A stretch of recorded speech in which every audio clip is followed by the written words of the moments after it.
Your life.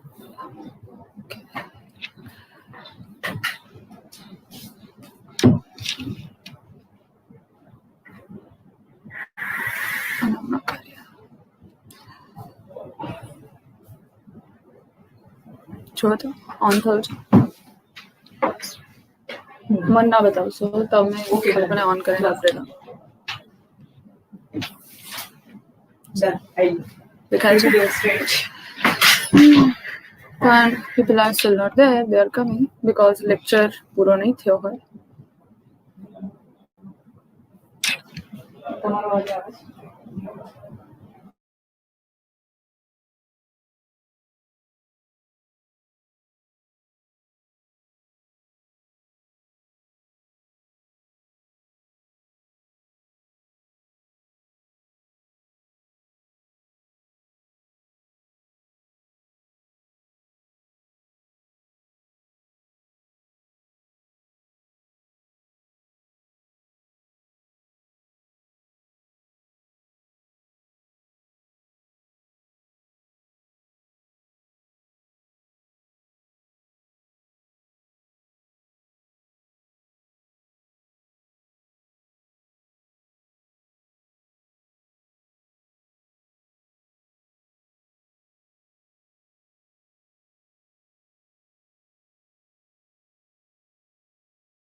Good morning, everyone. I hope I'm audible to everyone.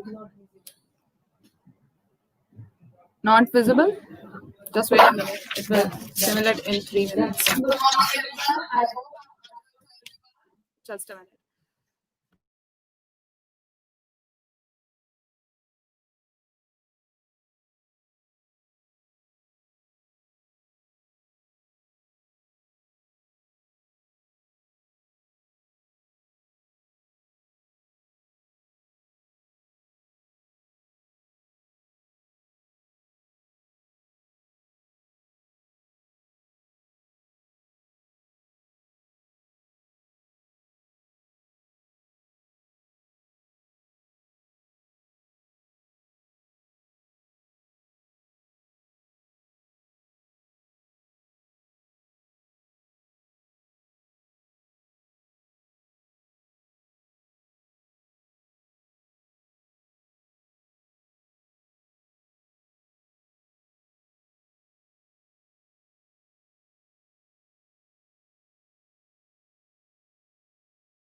Good morning, everyone. I hope I'm audible to everyone. અને પછી બાજુમાં એક PPT ખોલી નાખો, ત્યાં જઈને પેસ્ટ કરી દેશો સ્લાઇડમાં તો ફોટો આવી જશે. Good morning, everyone. I hope I'm audible to everyone.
Good morning.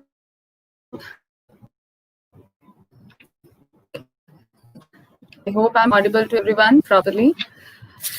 Sorry for the delay.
Yeah, good morning, everyone. We are starting the session now.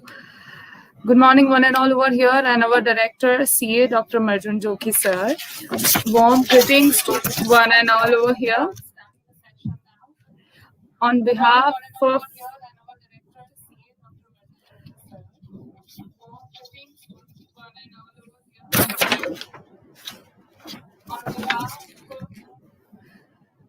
On behalf of Faculty of Commerce, SMPIC, GLS University, I, Dr. Anjali Trivedi, extend a very sincere warm welcome to all of you present in the Academic and Beyond, a lecture series, which is based on environment and climate change.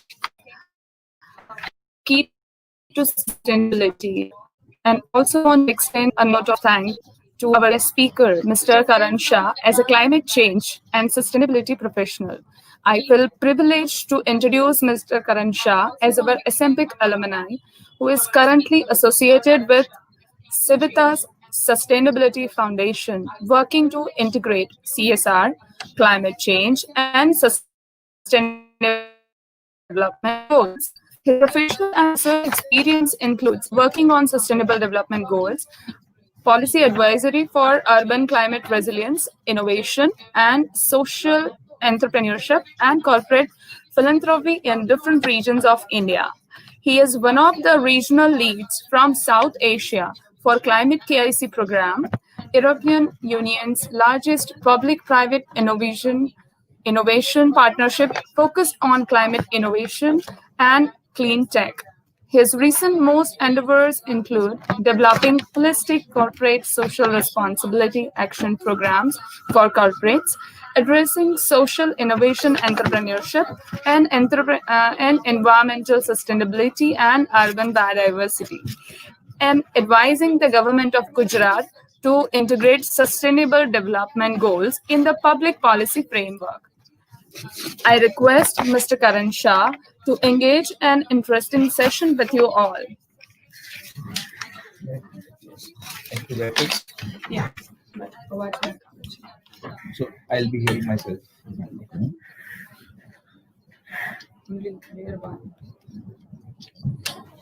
Okay. Good morning, guys. Thanks a lot, Anjali ma'am, for a warm welcome and an introduction. I hope everyone can hear me, right?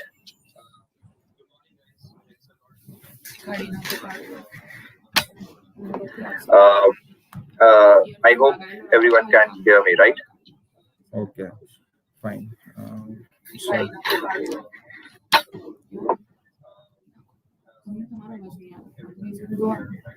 okay, so like this. Okay. Just hold it near your neck. That should be work. That should work. Okay. So I'll just present the.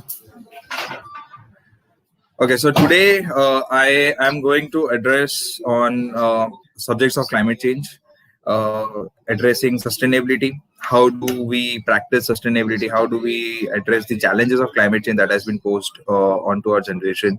I had I had a pretty much 10 years of experience working in this domain on the different aspect, and keeping all the learnings which I have gathered during this year, I have curated a small presentation which I will be sharing with you guys.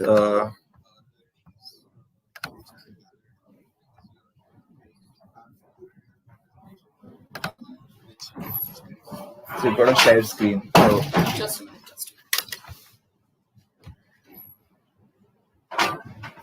YouTube बंद कर दो जोड़ दो हाँ એટલે eco આવે છે हाँ બે પ્લેટફોર્મ ચાલુ છે ને એટલે now I can like just go. Yeah, Okay, better. very better. No, we have the presentation. No? This has to go.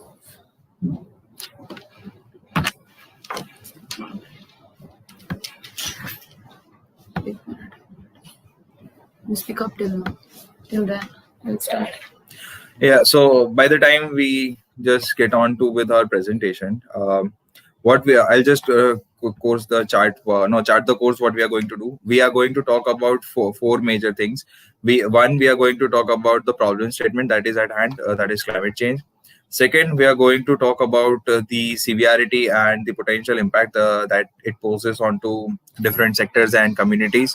Three, we are going to talk about how do we address the change, or what are the steps world or communities together have taken on imparting sustainability, and then what we as an individual can do. We can certainly discuss among ourselves what role we as a community can play in addressing climate change. So yeah, that's it. Okay, so I am going to present this.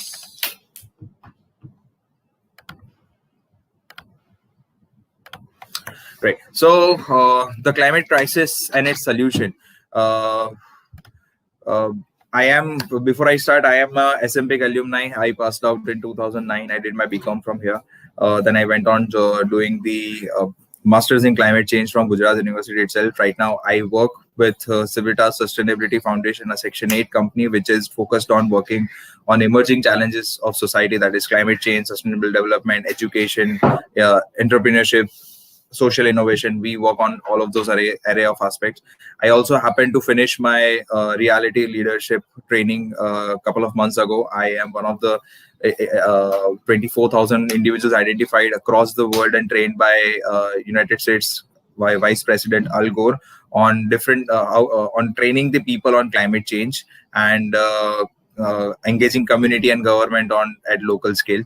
I also had received another award called International Climate Champion about 10 years ago when I was studying. So yeah, so today's presentation is going to talk, we are going to talk about the climate crisis and the solution. I'd like to start with this first image. We have to look at this image. This is the pale, this is the blue marble, a very home that we have as a humanity. This photo was taken by Apollo 17 crew in 1972, when this was one of the first image of Earth taken from one angle where we can see the Earth as a blue marble.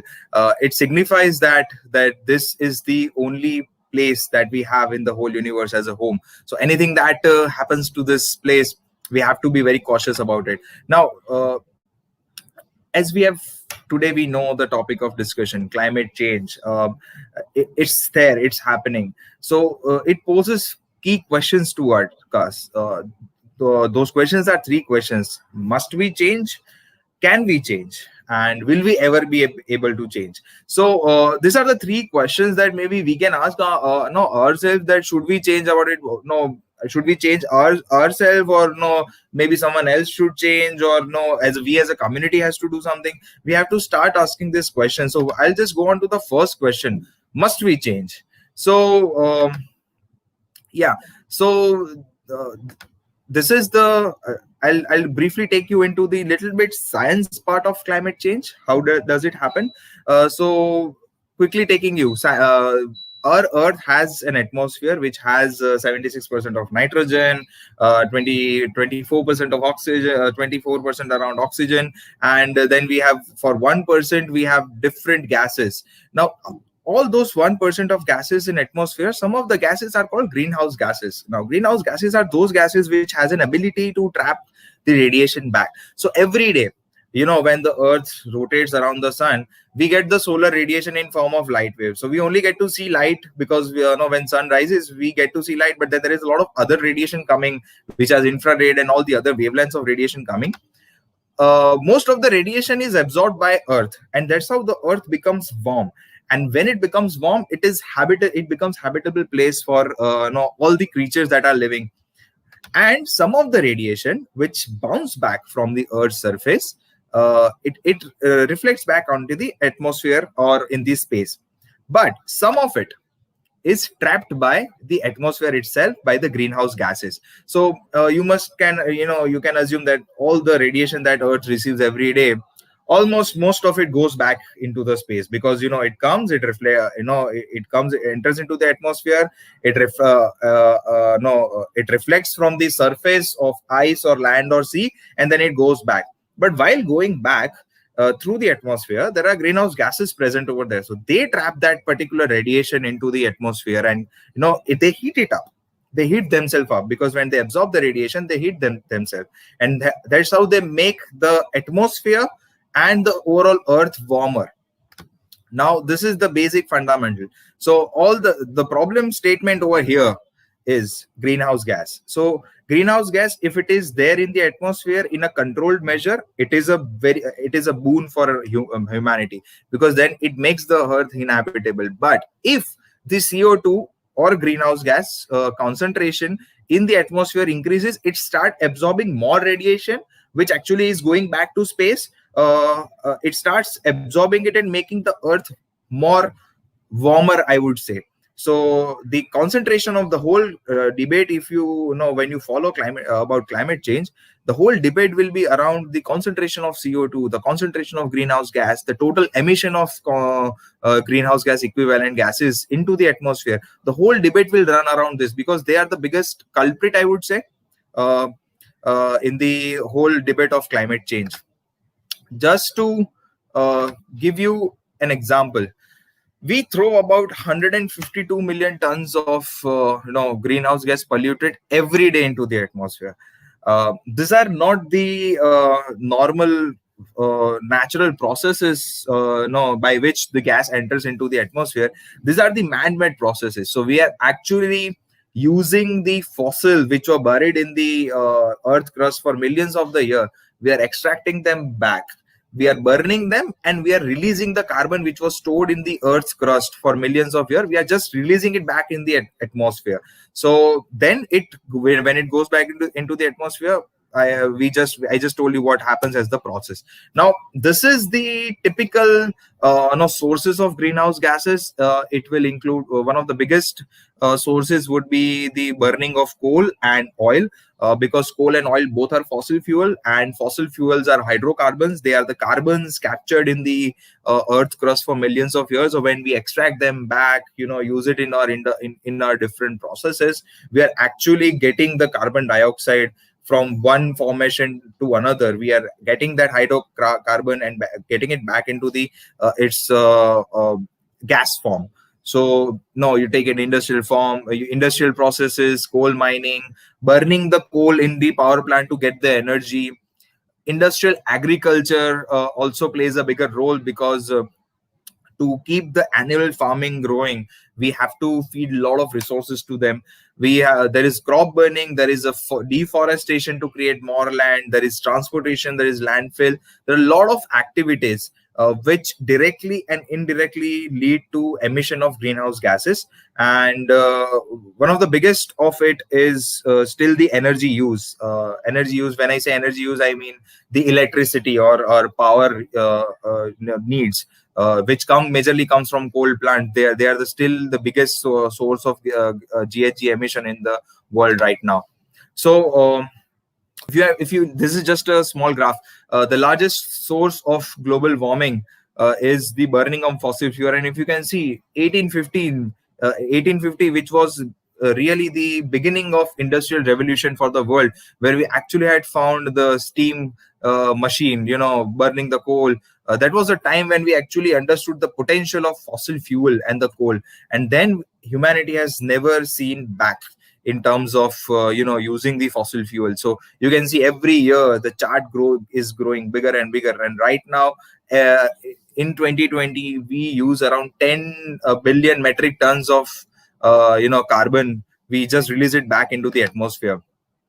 Now this directly resonates into the overall temperature of the earth. Now if you see, this is the graph. It talks from 1980 to 2020. This is the average global mean temperature of the earth.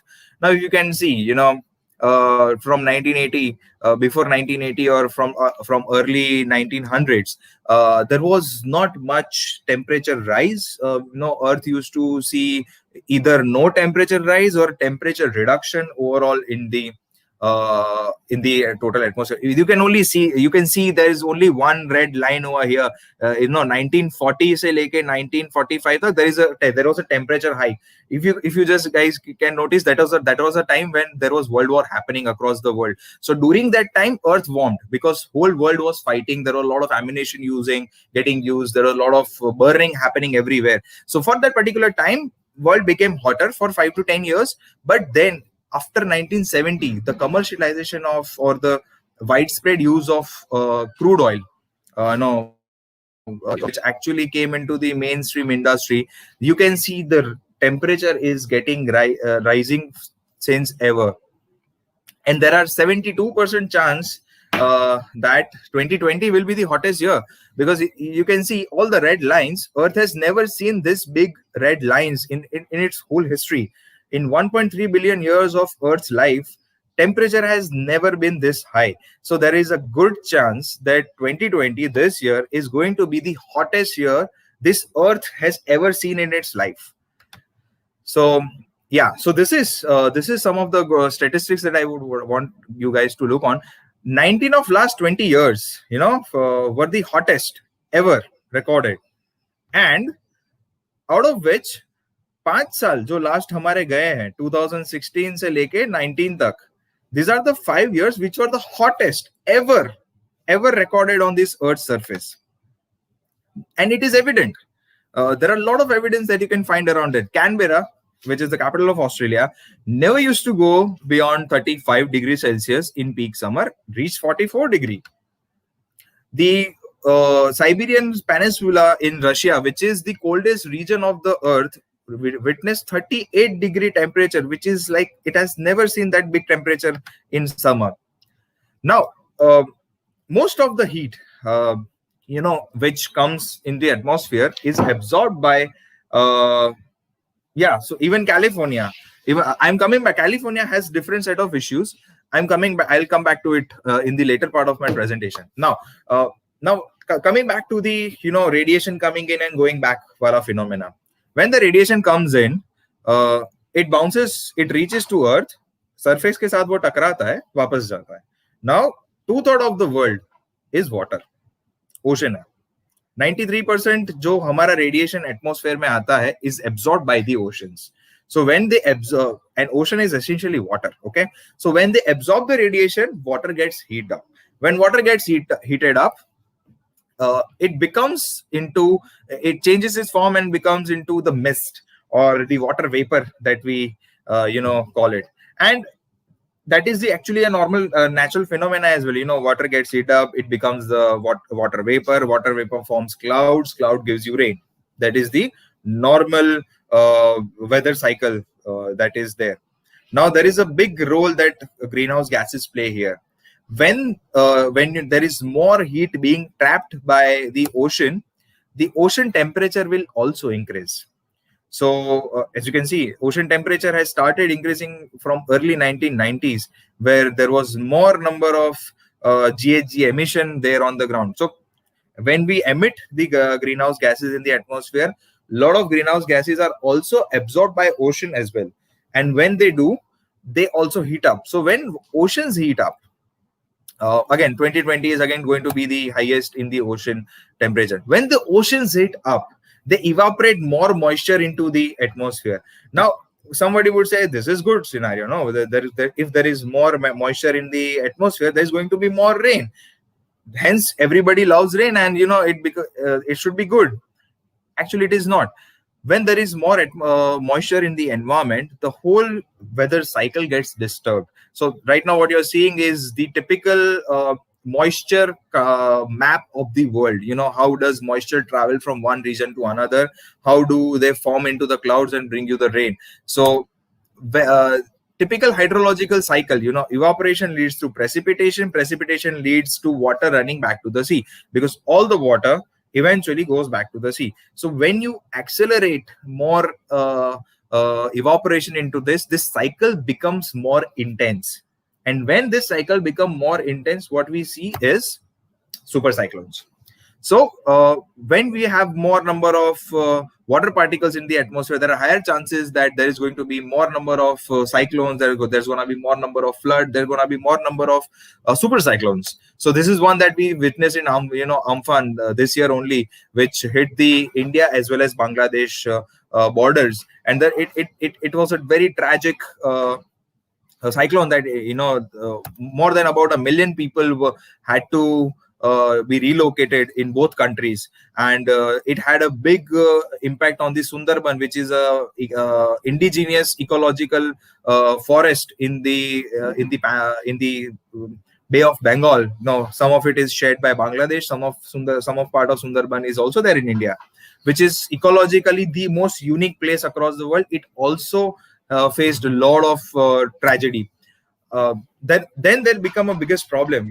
When Indian government started evacuating in early May to save people from Amphan, their bigger challenge came up is COVID.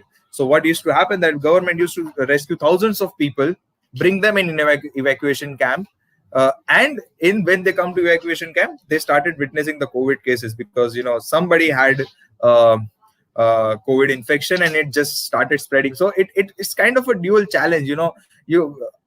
We tried and saved them from one disaster, and we led them to another.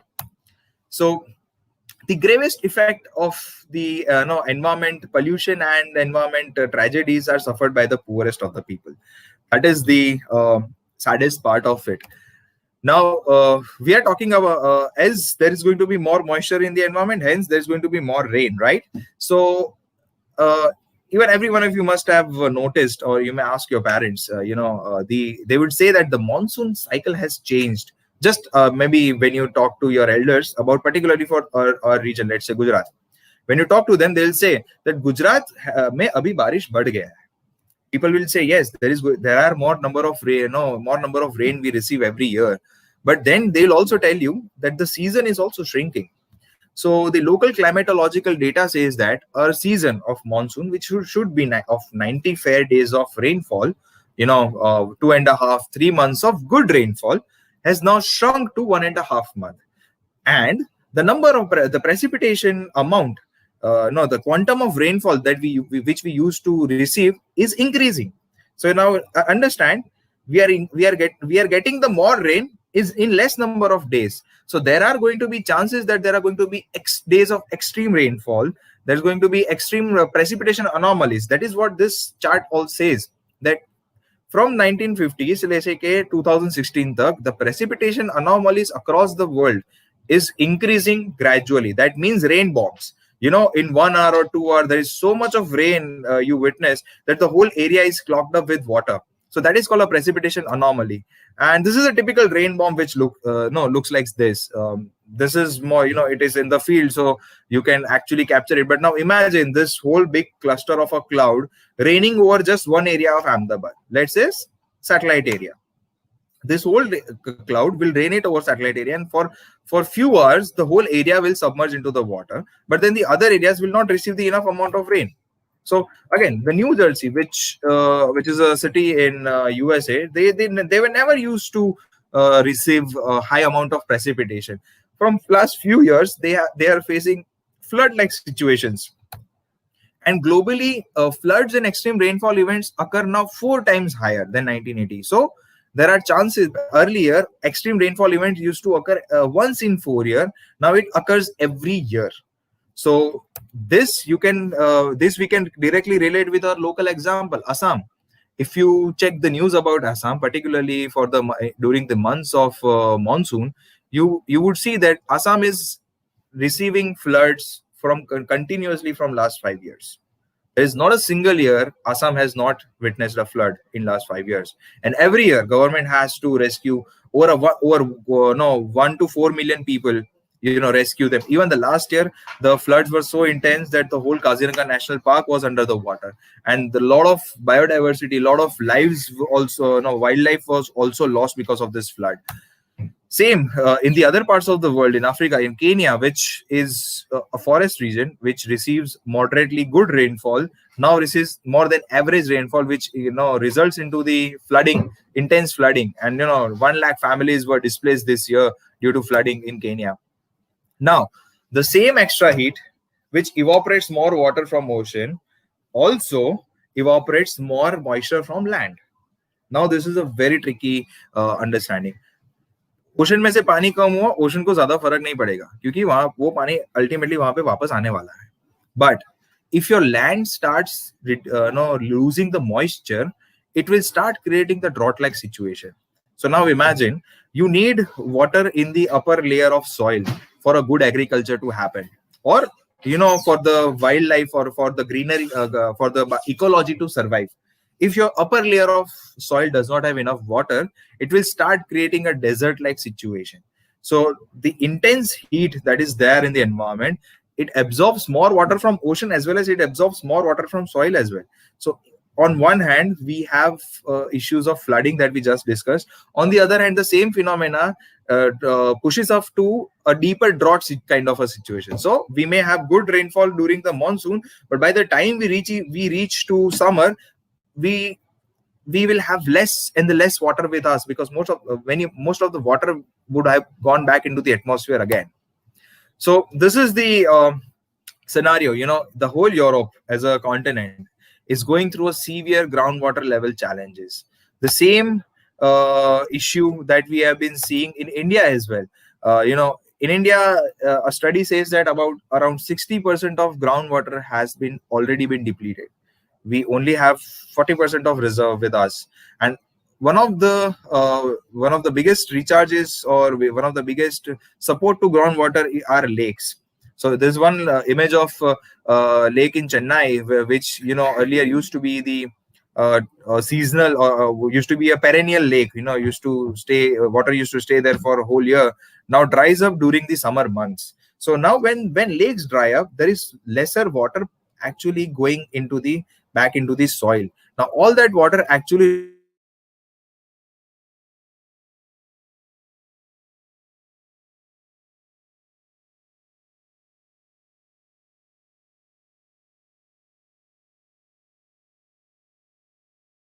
recharges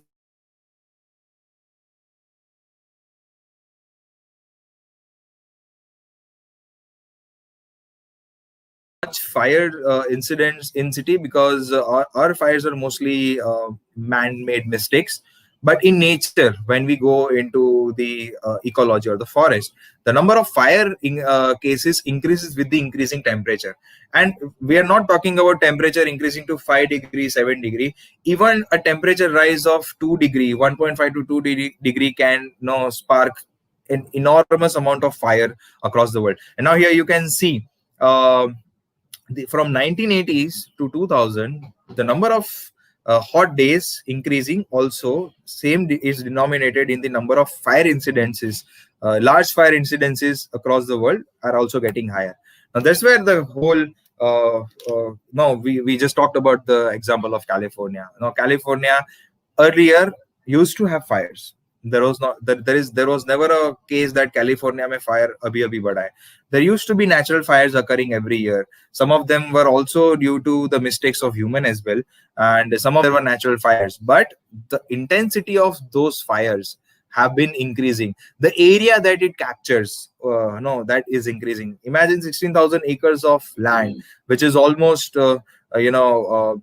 almost of one quarter of Ahmedabad city, getting burnt up.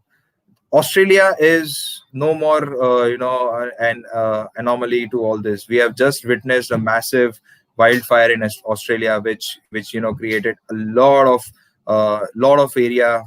Sometimes an area of a country was under fire, and the same pattern has been witnessed into rainforest as well. Now this is very, very, very unusual. Rainforests are usually moist in its nature. So a place which is moist does not catch fire easily. All the places that we have seen, California, Australia, all the forests which catch fire were dry deciduous, to be technically talking, dry deciduous in nature. So in Gujarati we call it vagda. No, with very dry forest and more leaves or no on the ground, so that they can catch fire. But rainforest, which is moist deciduous forest, which has the wood has a lot of amount of water, they also are getting fire incidents. And we saw Amazon burning earlier this year. Last year Amazon witnessed a massive amount of wildfire. Some of it was also done by human, and then some of it were also reason of climate anomalies like summer. So you can see this, the whole South America continent, the whole yellow or the orange dots are the fires reported from August 15 to 22. Now you can see the geographical spread that fire has captured. It was spanning more than 5 countries at a time. So this is the level of catastrophe that we see. And now from 1980 to 2019, now you can see the number of extreme weather events getting up. So storms, floods, and drought and fire. Highest of it is still storms and floods and mudslides are one of the biggest contributors to the weather catastrophe. But you can see there is gradually a rise into the droughts and fires as well. And overall, from 1980 to 2019, earlier in 1980, only 200 events of catastrophe recorded per year.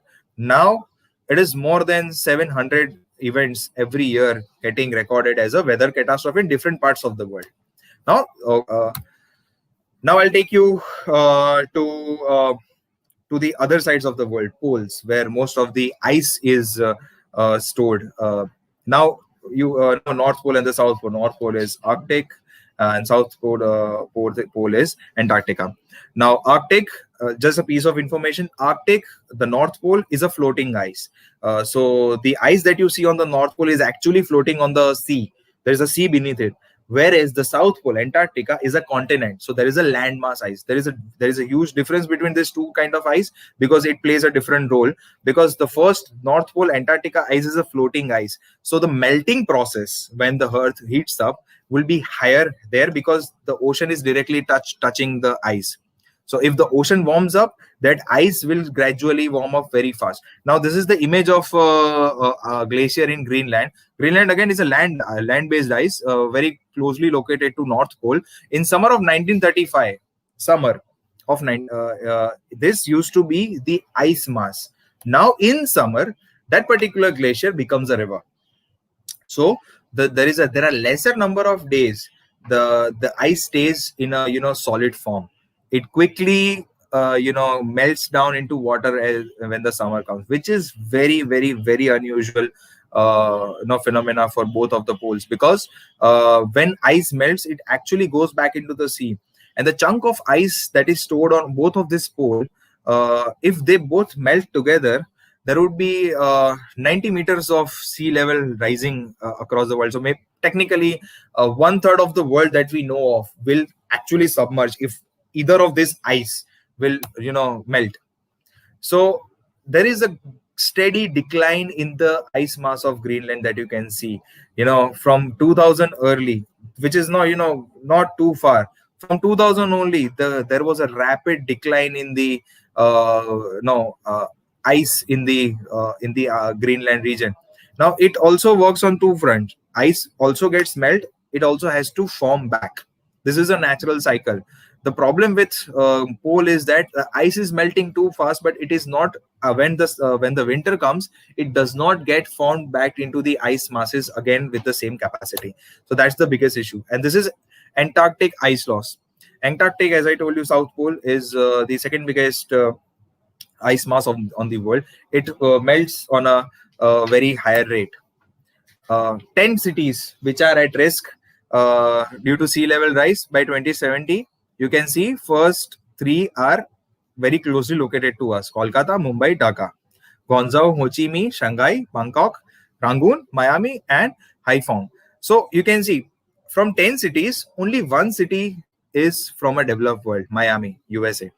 All the 9 other cities are part of developing world, like India, China, Vietnam, Cambodia. All of the cities where there is a more population living in near the coastline is at higher. So you can see there is around 1.2 million people living in Kolkata and Mumbai are going to facing the direct challenges of sea level rise by 2070. Now in terms of assets, Miami, Guangzhou, New York, Kolkata, Shanghai. So here by asset, there are higher number of developed countries. You have Tokyo, Hong Kong, Bangkok, you have Guangzhou, you have New York on the line. So by the asset at a risk, developed countries are more at risk. By population, we are the one who are at more risk. So this is Miami Beach, Florida, where during the high tide, even the octopus used to come in the parking lots. So, and US Department of Defense in 2014 said that climate change is going to be the biggest food, water, and pandemic refugee crisis in the world. And which is right. This is the image of Syrian refugees they're trying to get in on the train of Croatia, trying to get into the Europe. All of these refugees right now face immense amount of pressure from climate change. A lot of people have also lost their livelihoods because of climate change. So climate change is also a medical emergency. How? You can see these are the viruses, 10 biggest viruses that world has found in last decade. West Nile virus, chikungunya, dengue, Rift Valley fever, Zika virus. Now all of this virus are now traveling to the different regions of the world. Though all those viruses are tropical viruses, they used to be found into tropical regions, which are tropic regions, like countries like us in the middle of the earth. They are slowly and gradually making it to the north part of the world, which is colder, Europe, North America, or parts of south of pole, that is Australia and New Zealand.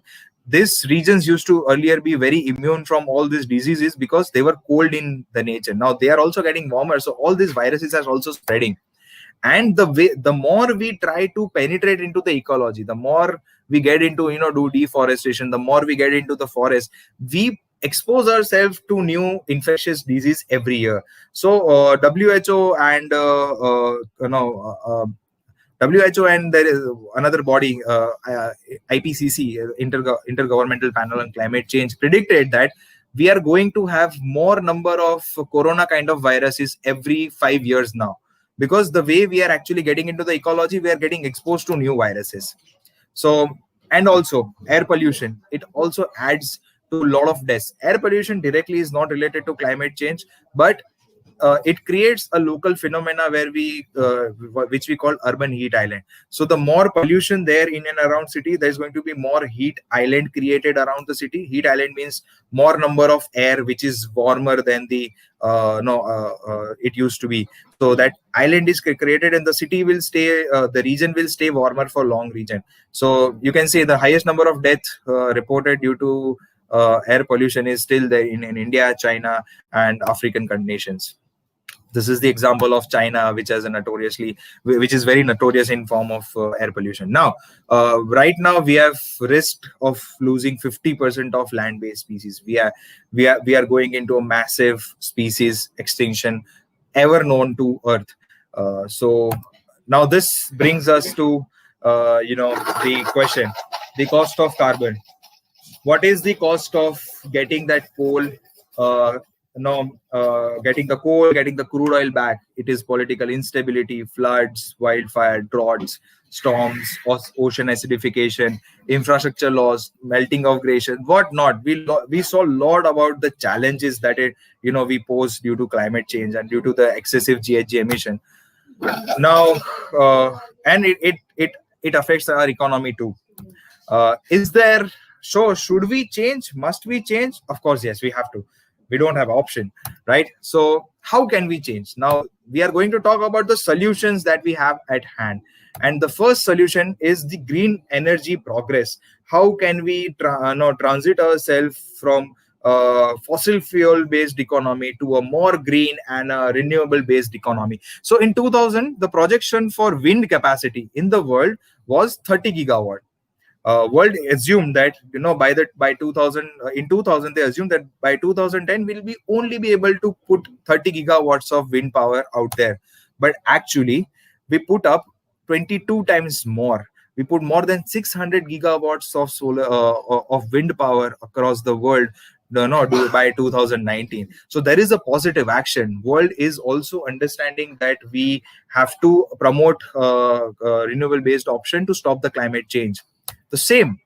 Now this is the renewable energy from 1995.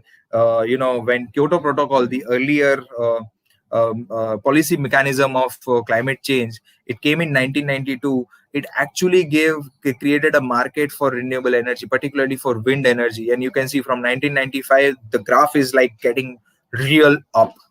The same thing is for solar, right? In 2002, there was a projection that solar energy market will grow only 1 gigawatt per year across the world by 2010. And it has grown 17 times more. We put almost 17 to 18 gigawatts every year, everywhere in the world. And overall, it has reached to 121 times of its target. The major reason of this good boom in the solar energy is the cost reduction in the panel and the silicon wafers, for which we may have to credit China for sure, because they came in at a right time with their whole manufacturing abilities, and they created huge amount of solar panels for the world at a very cheap price. so that the world could actually transit to a greener future. This is the solar PV installation. You can see after 2005, there is a massive rise in the solar PV installation across the world. And this is the cost of solar cell modules. You can see in 1976, it used to cost $80, to produce 1 watt of solar energy. Right now, it is less than $0.20. So enough solar energy reaches every year for us to fit the need of world energy every year. So, and simultaneously, we are building more batteries every year, so that our storage capacity increase, and by 2040 we will have more than 1000 gigawatt of battery capacity in the world, so that we can store all the renewable energy and then supply back to the industry and communities as and when needed. Now, one good thing that also happening is that there are all the auto giant manufacturers are getting into the electric vehicle. Now you can see there are 2 companies, Mahindra and Tata, in the list, which are right now have commercial version of their electric vehicle available. And the globally electric cars on the road are also getting higher. In 2010, there were less than 10,000 50,000 electric cars. Right now, there are more than 7 million electric cars in the world. So yeah, can we change? Of course we can. Will we change? We'll have to. How will we change? We'll change because in 2015, world agreed to a Paris Agreement. So every nation in the world agreed to work together to achieve a net zero greenhouse gas emission by mid-century, that is 2050. So we, as in India, also we are signatory to Paris Agreement, and our governments are taking enough amount of precautionary and anticipatory steps to promote renewable energy, to promote resilience among communities, fight the impacts of climate change. Every government across the world is doing.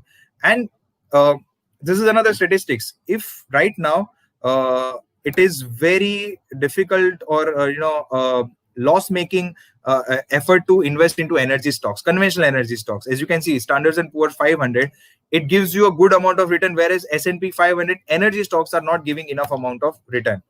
And overall, globally, 240 companies has agreed to go renewable, 100% renewable. Those companies include one of the biggest giant multinationals, include from Apples to Tata to WeWork to VMware, technology, FMCG, manufacturing. Every company is coming on board to become 100% renewable. So what we have to do here is to join those who are using their voice, their votes, and their choices to fight for the future, for the community and the world. The most important here is choice, because climate change is a problem made out of lifestyle choices. It is made out of what we choose to consume. Do we choose to consume an organic or a chemical based thing? Do we choose to carpool, or do we choose to drive alone? Do we choose to buy solar energy, or do we choose to buy fossil fuel energy? It is all about the choices that we make, and all the choices as an individual, you, I, and everyone else makes, it has a broad impact on the climate. And at the end, we have to see our world depends on it, because this blue marble, this pale dot from the space, as we can see, is the only home that we know of. So yeah, that's my presentation for you. I would want Anjali ma'am. Okay, so we can certainly take up a few question answers right now, and if you have something, you can put.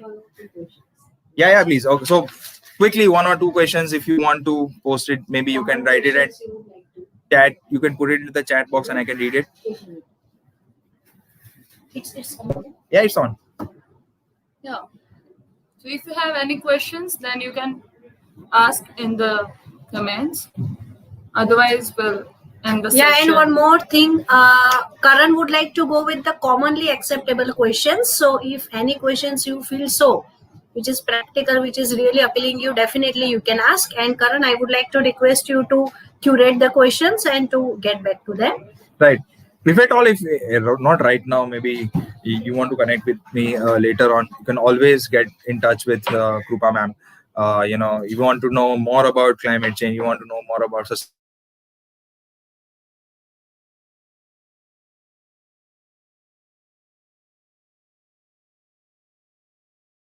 No, it's going. So I'm your friend, I'm your alumni, I'm an SMPIC alumni. I'm always there to help the fellow. Okay, sir, environment. disoriented. Any today people are not aware. Okay, so the question is about awareness. Fine. So of course there is very less awareness that prevails into the society as in general. So if you want to create an awareness about environment, climate change, or sustainable development, you have to first understand who is your target mass. So today I created a presentation for a commerce faculty, understanding what a commerce faculty student may absorb as part of the information that you can give. Right now, there is ample amount of information available everywhere on all the media that you can go and access to. The key here is whom are we presenting and how are we presenting. So let's say, give an example. If I have to present it to my parents, I understand there are 60-year-old people. They have a set of lifestyle. So what I'll study is that I'll understand their lifestyle and their life choices, and then I'll try to educate on accordingly. So I'll just give an example. My mom used to, when she used to go out, to buy sabzi, vegetables and fruits and general groceries, she had a habit of going to shop, buying everything, putting it into a cart, and then at the billing counter, he or she will give her a bag. So I just forced my mother from a plastic bag to a jute bag. I just got 10 bags, give it to her, and made her understood how is it going to be environmentally beneficial for her to use this bag instead of this. So all of this, you have to identify your target mass. If it is youth, you have to talk in the manner a youth can understand. If it is professional you are engaging, you have to talk to them in which they can understand. So you have to identify your target mass and accordingly curate your awareness strategy. Let it be any target mass. There is enough amount of content on environment and climate change right now available in open source that you can find. So should not be a problem. But whom you are addressing and how is going to be the big change maker over here. Thanks a lot for Please come in. sharing your experience. Now I'll request Beena ma'am for sharing vote of thanks. You would please come.